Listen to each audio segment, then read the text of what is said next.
Mahal, oh. Pati mo, nabuo ko na yung puzzle natin. Ang ganda, no?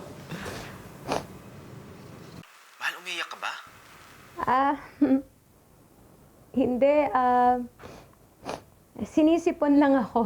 Hindi naman eh. Kailangan mo mag-ingat.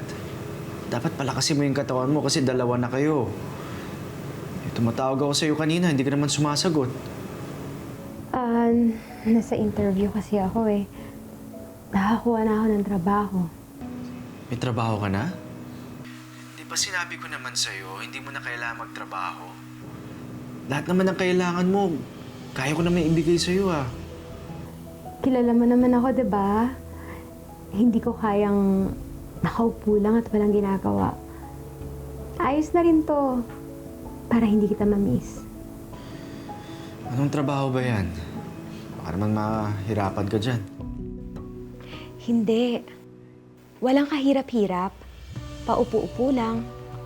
Salesperson pa rin naman ako. Kaya ayun, pati sweldo ko maliit lang. Basta huwag kang magpapakapagod, ha? Kailangan alagaan mo na mabuti ang magiging baby natin. Siyempre naman, inaalagaan ko siyang mabuti. Ang laki na nga niya eh. Ang lakas pa nga sumipa. Ay. Grabe, malakas sumipa si baby. Mukhang lalaki nga itong anak natin, mahal. Antonino Rosales Jr. Grabe ka naman. Parang ang hindi siya masyado gumagalaw ngayon eh. Oh, ba't hindi ka magpa-check? Eh kasi bukas pa yung scheduled check-up ko. Tapos malalaman na natin kung lalaki o babae? Sana magpakita siya. Mahal, may good news ka pala ako. Approve na ang vacation leave ko, kaya 2 buwan na lang magkikita na tayo. Tapos makikita ko na rin si baby. Mahal? Mahal, okay ka lang? Mahal? Mahal? Ano nangyari sa'yo? Anton? Anton, may dugo. Yan o. Glenn? Glenn! Eh? Glenn! Oh, bakit? Ano nangyari dyan? Naku, mukhang pumutok na yung panubigan mo. Kailangan na natin punta ng ospital. Tara na, bilis.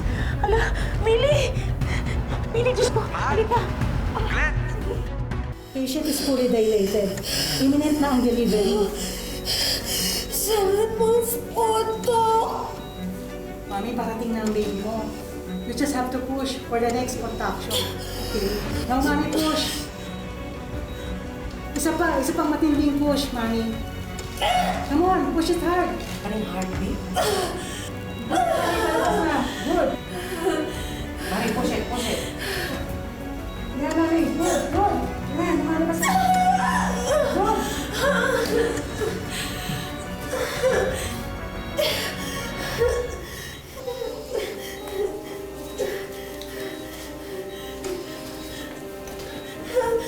Babe, are you okay?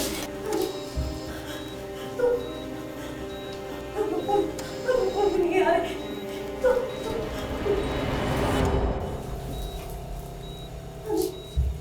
Ano po nangyayari?